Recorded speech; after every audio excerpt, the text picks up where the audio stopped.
Hello everyone, I'm Neil. And I'm Charles. And today we're going to be ranking some of the most historic, widespread, and game-changing medicines and drugs.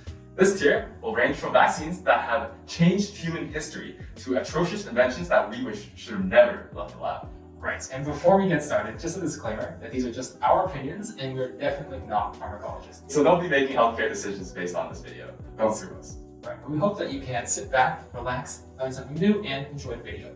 Okay, let's get to our first drug. What do we have? Oh, right. So to start off, we have insulin. So individuals with diabetes are deficient or resistant to insulin, and therefore they're unable to uptake glucose into their cells from their blood.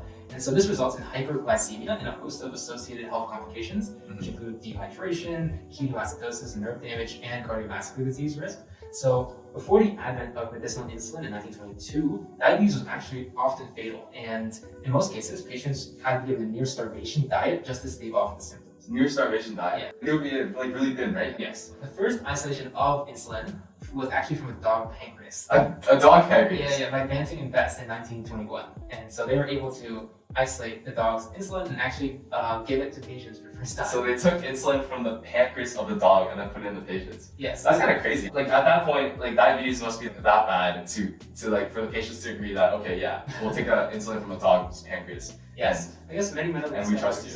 Yeah. By these like almost accidents where they were able to make this big discovery of something that it wouldn't look like it would work. And like I think in the pictures, there's this girl and he took a picture before she was on insulin and then after, and she was able to like gain a lot of weight and like get like not just like skin and bones, but like healthy, right? Get a healthy weight, and that's like if you see the pictures, that's amazing. Yeah, sure. So with this discovery of insulin, it marked a really big turning point in diabetes treatment, as now exogenous insulin could be given to patients to supplement their own lack of insulin, and so this would really improve diabetes for people who are suffering from it. And so further development soon followed, and today we no longer take insulin from dog pancreas. Yeah, no, don't worry, dog pancreas. So we're actually able to produce the protein in E. coli bacteria. E. coli? Yeah, through recombinant DNA technologies. That's pretty cool. But the gene produce insulin, E. coli, and then they are grown in culture, and they're able to very efficiently produce large amounts of insulin. And so this has made it really widely accessible and it's more affordable for people to take. Yeah. And so insulin is now understood that paved the way for other future hormone replacement therapies and has saved the lives of countless people. Like insulin just makes the quality of life for these diabetes patients just so much better, right? Yeah. And I remember there was this one person in my high school, she had to bring a dog around and to like kind of like sniff out her blood glucose levels through her breath. And just to like see whenever her like levels were low, she could just take a shot of insulin and she was good to go. And like obviously the quality of life there is a little bit not as good, but like it's just so much better than just starving, right? Yeah. Near starving. Condition used to be fatal in the long term, and now people can live a close to normal quality of life. So game changing.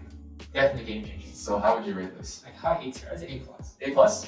Yeah, I agree. I think it helps with a lot of people with diabetes, and diabetes is obviously a big problem, but it doesn't, I guess, impact everyone. I think A+ is a very good ranking. Sounds good. Awesome. Next, we're gonna really change it up with one of the largest, most significant game-changing and historic drugs, which is our penicillin. Penicillin was actually discovered by a complete accident by Alexander Fleming in 1928. And it's probably one of the best lucky breaks that humanity has ever had, to be honest. How Fleming discovered it is he noticed a bacterial culture in his lab he had left out for a couple weeks, perhaps. It had been contaminated with penicillin mold. And he noticed that around the mold, there had been a clearance zone of all the bacteria in the culture had been killed by his mold. And so he dubbed the fungal extract that the fungus was producing penicillin. And this breakthrough was quite significant at the time, because at that time, bacterial infections could be fatal. Like you got a small cut, you got a bad infection, you got sepsis and lead to death. Yeah, that's pretty scary. Yeah, and then they found that this fungal extract penicillin could kill bacteria. That was pretty big of a breakthrough. But despite this, penicillin was still very, very hard to isolate and used for medicinal purposes. And Fleming was actually very terrible at convincing people that his discovery was even important. So until the 1940s. So 1940? He discovered it in 1928, right? Yeah. So until 12 years later that they actually purified penicillin. Oh, geez. And so it was first purified and isolated by Howard Florey and Ernst Chain. They're also really important in this discovery. And techniques of mass production then followed after that. where they were able to isolate and mass produce it. And so penicillin was actually able to be used in World War II to prevent countless deaths from infections. That's great. Soldiers, Yeah. I mean, at least I know like it was isolated 12 years down the line, but I think the timing was very lucky because that was about when World War II happened. Right, So yeah. that's when they really needed It it. received countless lives. And I think I've put a Do number you on it. remember? Yeah, penicillin is estimated to have saved between 80 to 200 million lives 80 to 200 million lives. Yeah, in that Holy time. cow. And so without its discovery and implementation, this is even more shocking, is that perhaps 70% of people alive today would not be here because their ancestors would succumb to bacterial infection. That's without crazy. The discovery. So like we have, our world is 8 billion people. 70% of that is like easily, I don't know, I can't math right now, but like easily like 6-ish, 5-ish billion. Yeah, that's wild. Yeah, it's crazy. So part of the reason our population has been able to expand and humanity has been able to It's because of this drug. yeah, prosper in the last centuries because Yeah. of medical advances, particularly antibiotics. Yeah. And so before we used to have many deaths from bacterial infections. Now we pretty much almost forgot about most bacterial Yeah. issues. Like if you get a cut, you're not worried at all. You can take antibiotics and ointment and you are going to be fine. Yeah, mostly fine, right? Yeah, mostly for sure. Mostly fine. And so yeah, so today many people are alive because Yeah. their ancestors were able to survive because of the discovery of antibiotics. Dude, imagine if Fleming was able to isolate the penicillin like 12 years Even earlier. yeah. Then I'd say like it might have saved even more lives and like even more lives down the line. Yeah, definitely. I think because of just how game-changing it was, the ability of a compound to selectively target bacteria, Yeah. like not harm our own cells, and antibiotics in general, there's many different forms. There's other There's other antibiotics stuff. that have been discovered. Yeah, very game changing too. Yeah, together I think they're a really significant class of drugs. The main issue today would probably be the development of antibiotic resistance. Yeah, to so that's a bacteria. big problem.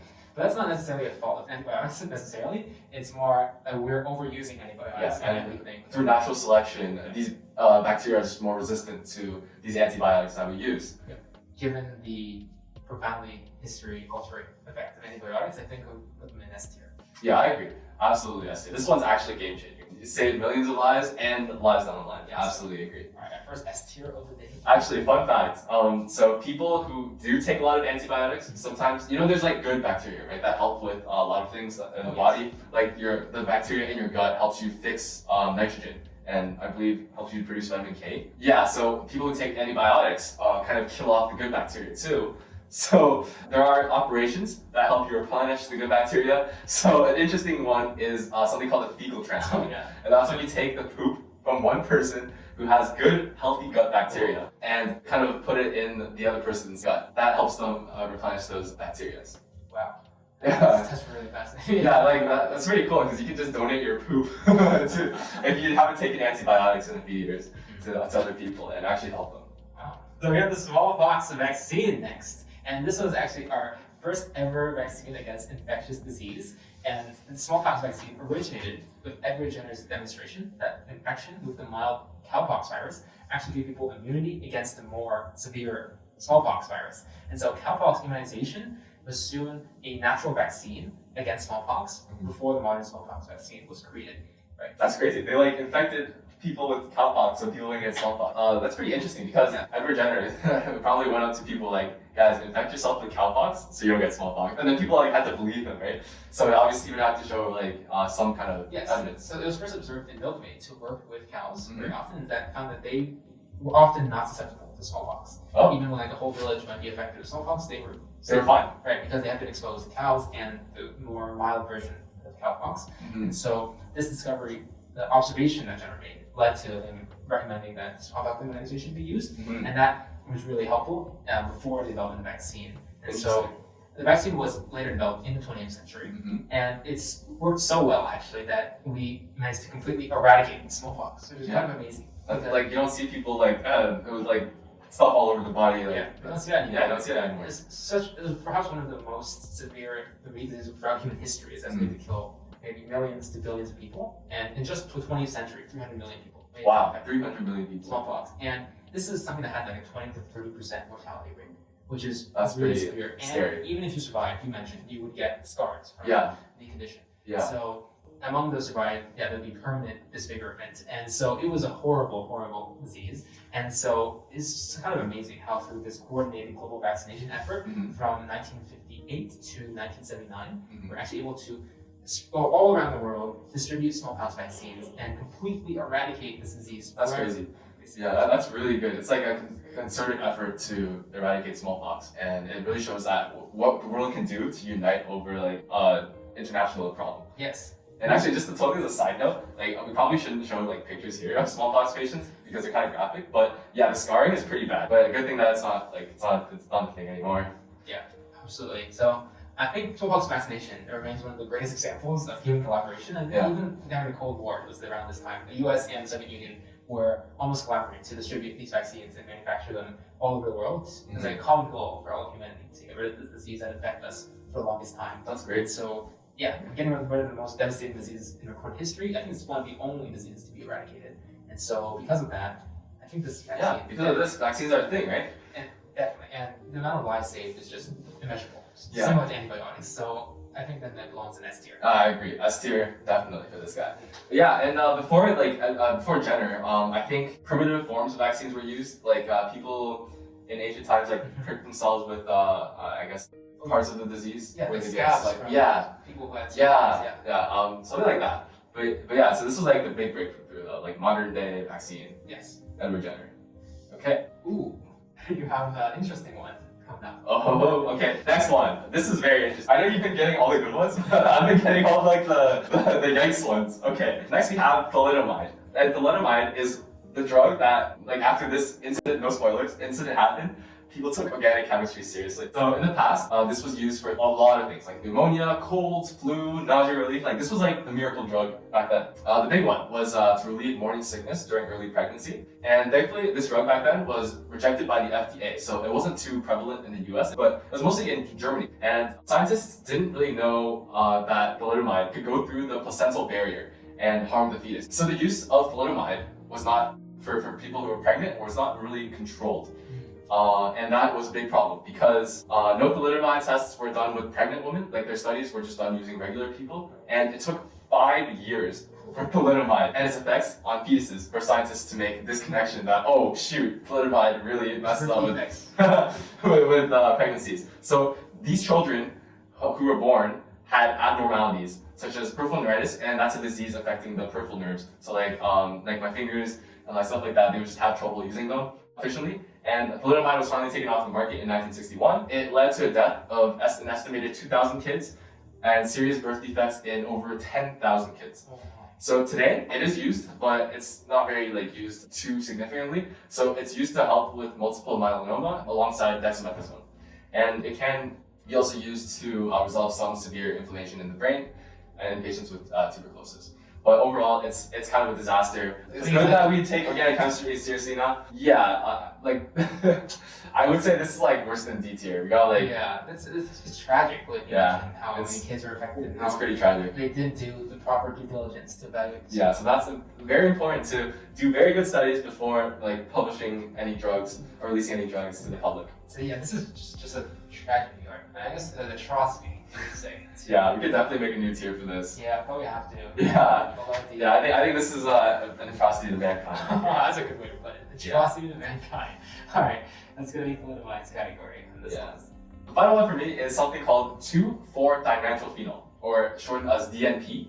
And DNP, what it was as a drug, it used to be a diet pill, and it was heavily used around 1933 to 1938 because of how effective it was. It increases the metabolic rate to promote weight loss, and it did it well. So how it works is it does something called uncoupling oxidative phosphorylation, and it also acts as a chemical ionophore. So I'll explain. To generate a lot of energy for our cells to function, we have to generate something called ATP. And to do so, the cell, or more specifically in the mitochondria, which is the powerhouse of the cell, brings in inorganic phosphate group from the cell, adding it into something called adenosine diphosphate. So it's got 2 phosphate groups and adds another phosphate group, so it makes it adenosine triphosphate. And that's all happening with the help of an enzyme called ATP synthase. And what DNP does, it makes it harder for the phosphate group to enter the mitochondria to be added onto ATP, and thus we have little ATP being produced. So the body will have to work harder to produce ATP, and that burns more fat. So DNP also makes the mitochondrial membrane leaky for protons. And what protons should do usually is they go through, I believe, the ATP synthase to make ATP, but instead it just goes straight through the membrane instead of going through the ATP synthase. meaning that the end result is instead of things being converted into energy, more things dissipate as heat. And that leads to hyperthermia, which is just overheat. And then that also leads to high consumption of calories. And therefore, you need to burn more calories and fat. The goal was to, this would help lose weight. That was the idea. And it was very idealistic. So at least 100,000 people were treated. And personal tolerance between you and me, if I were to take DNP, I might need a certain dose, you might need a certain dose. It's very personal and it varies greatly. So it's hard to adjust for the individual. There were like very, very adverse side effects. So if you think about it, you generate this much heat and you lose a lot of energy. So what happens if you overdose is you get fatal hypothermia, so you overheat too much and you damage your tissues or even die. You can also increase the risk for cataracts, which is an eye problem. And there's a lot of unintentional and intentional death. People are taking DNP to suicide. So this is a problem. So FDA listed DNP as a drug so toxic that it shouldn't be used under a physician's supervision. And because it has that acute toxicity and significant risk of death. And there's no specific antidote. So once you overdose, you're done. Yeah, it's just that bad. So ideally it was really good for weight loss, but when they looked at it, it was pretty toxic. So not the greatest. Burning out from the inside. Yeah, that's pretty much it. So like, it's really bad. I'd say this is another atrocity to mankind. Yeah, it definitely putting it in that low thoroughly researched before it was put out on the market. Yeah, it's another one of those. Should have researched it more. Yeah, making that mitochondrial membrane leaky, right? But all the energy of the protons being dissipated as heat. Yeah, they probably didn't account for that effect very much. So I agree. Atrocity. Okay.